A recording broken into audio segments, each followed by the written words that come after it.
Hello everyone, my name is Kaoru Miyazawa. I am an expressive arts therapy intern at RISE and an associate professor in the PhD program in educational studies at Lesley University. In this video, I will be sharing how expressive arts therapy techniques can be integrated into classroom settings to promote both social emotional skills and academic learning. To demonstrate that, I will be sharing examples from RISE as well as from doctoral level courses I have taught in the past. The major question I'll be answering in this video is why expressive arts therapy in classrooms?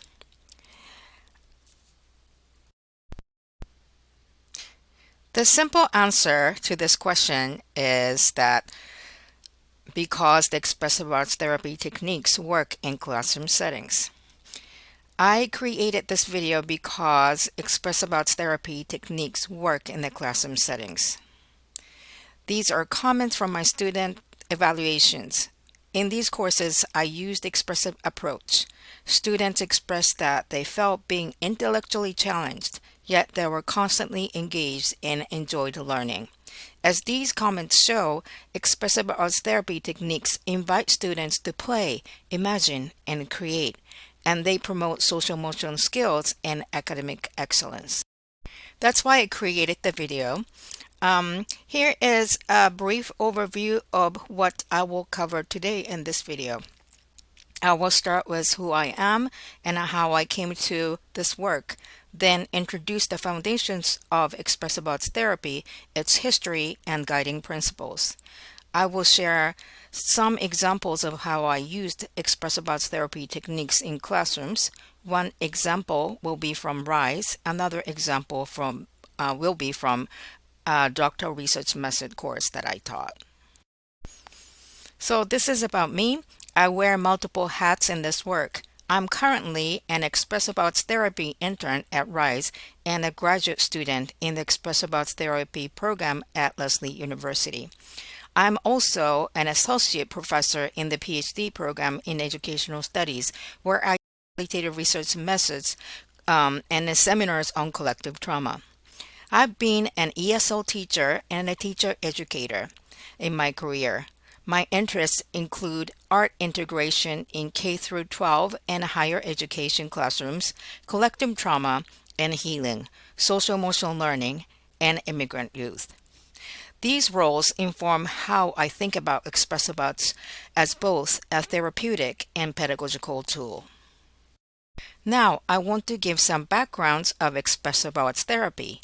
Expressive arts therapy emerged in the early 1970s. Sean McNiff found the original form of expressive arts therapy at Danvers State Hospital.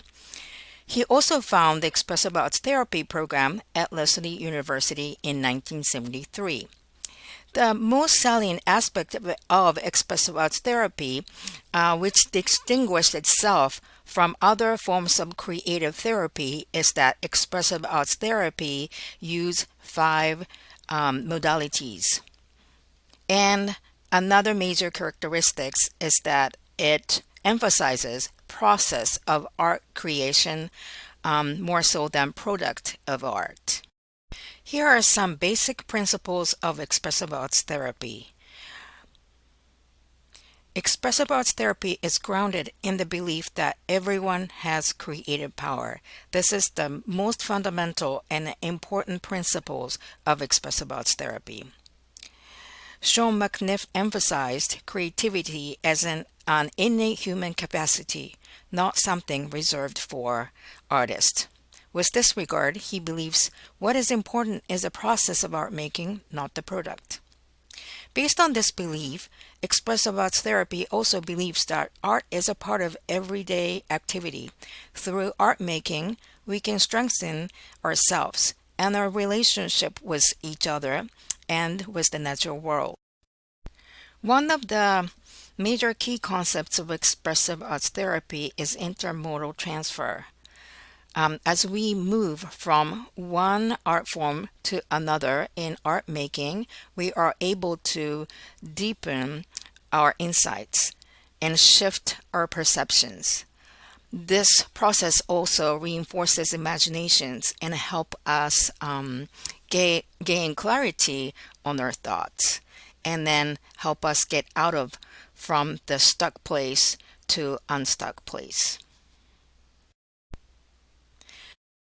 This slide highlights the intermodal transfer, the movement between artistic modalities. For example, a student might begin with movement or scribbling, and then move to drawing and end with writing essays or engaging in reflective dialogues. Each shift opens new pathways for understanding that may not be accessible through words alone. Now, I want to give a few examples from how I incorporated expressive arts therapy to promote social emotional learning in RISE. RISE is a Tier 2 program that supports the whole child academically, socially, and emotionally within the classroom setting. There are approximately 40 students attending RISE this semester, and then they are gaining support they need under the leadership of Ms. Ellie Mullen. Ms. Ellie Mullen has been a supervisor during my internship. I would like to thank Ms. Ellie for providing me opportunities, support, and guidance in developing and guiding these activities in RISE. Before I dive into sharing a few examples of how I promoted social emotional skills in RISE, I would like to give very quick background of what social emotional skills are. According to Collaborative for Academic Social Emotional Learning, a leading organization in research and practice on social emotional learning, social emotional skills include five core areas. They are self awareness, self management, social awareness, relationship skills, and responsible decision making. These skills can be taught as standalone lessons or integrated into academic content. I promoted some of these skills in each activity I conducted in RISE. The first example I want to share is daily check-in, a collective collage making activity. Every day I was there last semester, I asked each student to choose a color they were drawn to and then place the color onto the paper that was posted in front of the classroom. This activity used somatosensory modality because students were choosing a color, and it also used affective and perceptual modality because they were making a collage together. In terms of social emotional skills, this activity tapped into promoting students' self awareness because they were identifying their own emotions. And also, it promoted social awareness because as they see colors that other students were choosing, they recognized others' emotions in class. There was no plan for what this picture was going to be. Following the expressive arts therapy principle, which is process is more important than the product, I decided to trust the process. So I just kept asking students to pick a color and then put the color onto the piece of paper, on the big piece of paper. And I just trusted that something would come up eventually. The collage changed the shape every day. And one day, a heart emerged. This was a big surprise to me and then for some people in the classroom because we didn't really communicate with each other about what this collective collage should look like. We just put pieces of paper every day. Um, these colors are visual record of how each of us felt each day and how we felt as a group. Here is another example from RISE. This is an activity that I conducted in one of the Friday community time this semester. The purpose of this activity was to create our emotional landscape together. Um, I wanted students to reflect on their locations in the classroom space in relation to each other. And when I say locations, I mean psychological locations or social locations. Um, I also wanted them to notice their emotions for being in that location and also imagine where they want to be in the future. In terms of social emotional skills, this activity targeted a few skills. For example, it promoted self awareness because students had to um, reflect on the position of the figure they picked in the collage, which reflected their psychological or social locations in the classroom. They also had to reflect on their emotions by putting themselves in the position of the figures they chose. It also promoted social awareness because they also looked at their peers' figures and their locations and then how they might be feeling.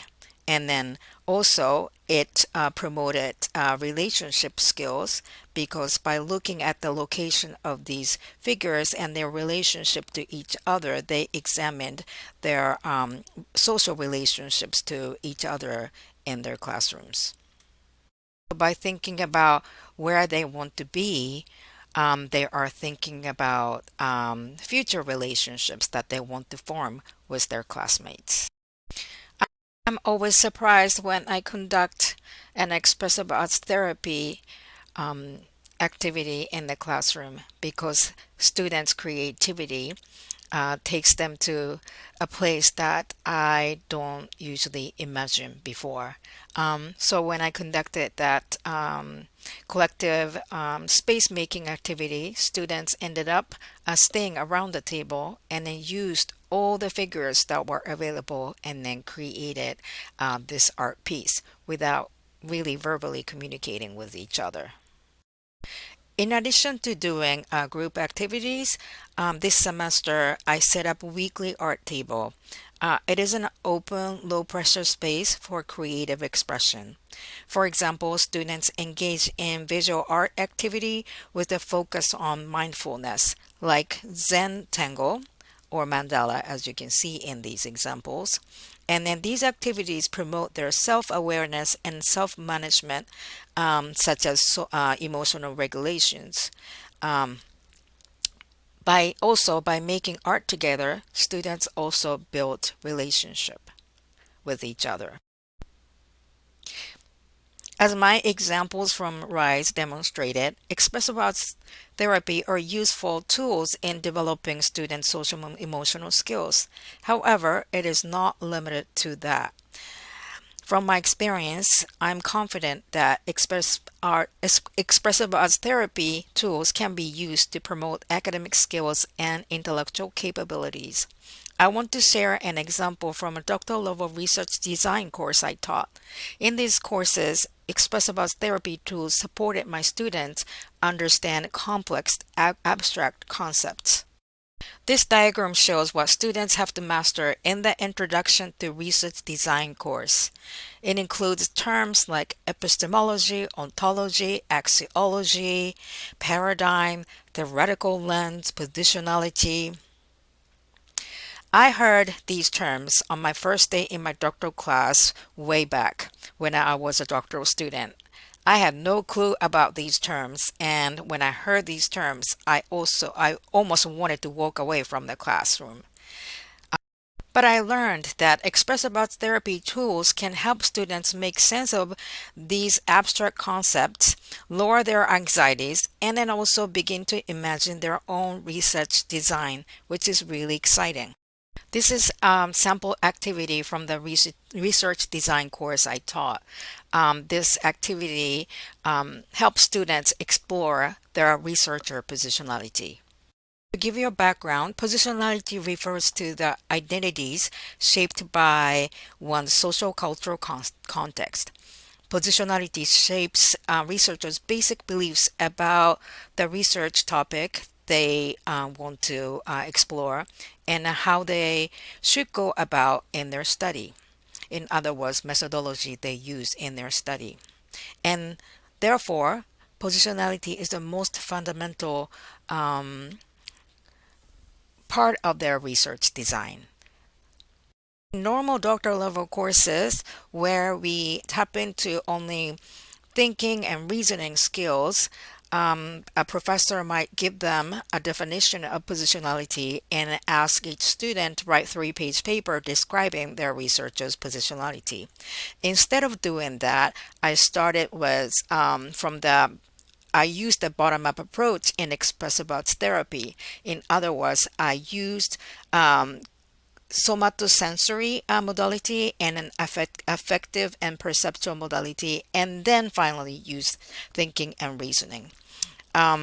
For example, I gave students these very simple three questions that would lead them to explore their positionality. Who are you? Why you're here?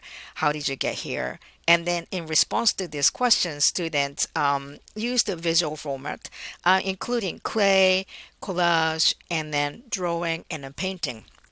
And then they shared their artwork with their peers. So positionality is an abstract concept and it is quite challenging to understand what it is. But the simple prompt and art gave them an opportunity to explore their positionality and express it in a somatic and effective way.